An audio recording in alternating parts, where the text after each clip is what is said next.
पहले मैं गुरुपुरब की शुभकामनाएं सारे किसानों को दूंगा, पूरे देशवासियों को दूंगा। मैं देखता हूँ ये कहते हैं कि प्रधानमंत्री जी कहते हैं कि अन्नदाता की जीत है। मेरे ख्याल से जीत तभी होगी जब ये जो लॉज रीअपील जो वापस लिए गए हैं, पहले तो ये होने ही नहीं चाहिए थे बगैर किसानों के टेबल पर बैठे हुए और इकट्ठे एक सोच बनानी चाहिए कि उनकी क्या नीड्स हैं, उनकी क्या सोच है, वो किस तरीके से प्रगति ला सकते हैं अपने एरिया में और देश भर में।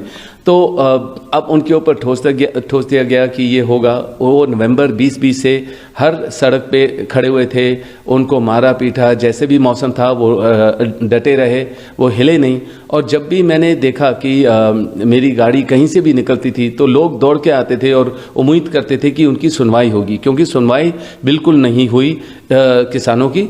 और ये जीत प्रियंका की भी है, क्योंकि उन्होंने बहुत लड़ाई लड़ी किसानों के लिए।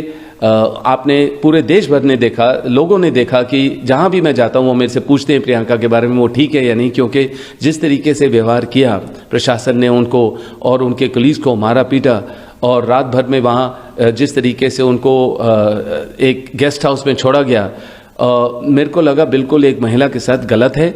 जो अगर उस रात को उन पीड़ित परिवारों से मिलने दिया जाता तो ये इतना बड़ा मुद्दा नहीं बनता। जब उन्होंने देखा, कांग्रेस के लोगों ने देखा कि यहाँ उनके लीडर के साथ इस तरीके से व्यवहार हो रहा है, तो वो सब पहुंचे हैं, उनको रोका गया। और दूसरे लीडर जो थे, दूसरी पार्टियों के लीडर हैं, उनको छोड़ा गया, पर प्रियंका को मतलब उनको रिहा नहीं किया। और क्या किस लिए उनको रोका गया वो भी उनको साफ स्पष्ट तरीके से बताया भी नहीं गया। और उसके बाद अगर वो अपने जगह को साफ रखते हैं, वो कहते हैं कि वो इसी लायक हैं, तो जब प्रधानमंत्री अपना झाड़ू लगा के स्वच्छ भारत की बात करते हैं कि उनका सोच क्या वो बदलता है उसके बारे में?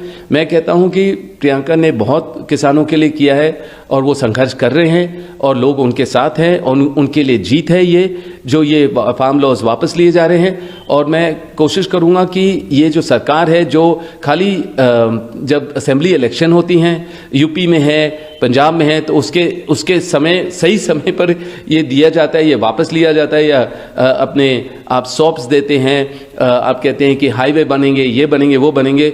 लोग देख रहे हैं कि ये चीज़ें नहीं होनी चाहिए कि खाली इलेक्शन के प्रेशर के वजह से ये सारी चीज़ें हो रही हैं। तो आप फ्यूल प्राइसेस बढ़ाते हैं और फिर बिल्कुल इलेक्शन के समय पे ही उसको घटा देते हैं। तो इस तरीके से राजनीतिक गेम नहीं खेला जाना चाहिए। बहुत लोग अब समझदार हैं, देख रहे हैं, और वो इस सरकार से काफ़ी नाराज़ हैं और उम्मीद नहीं करते हैं।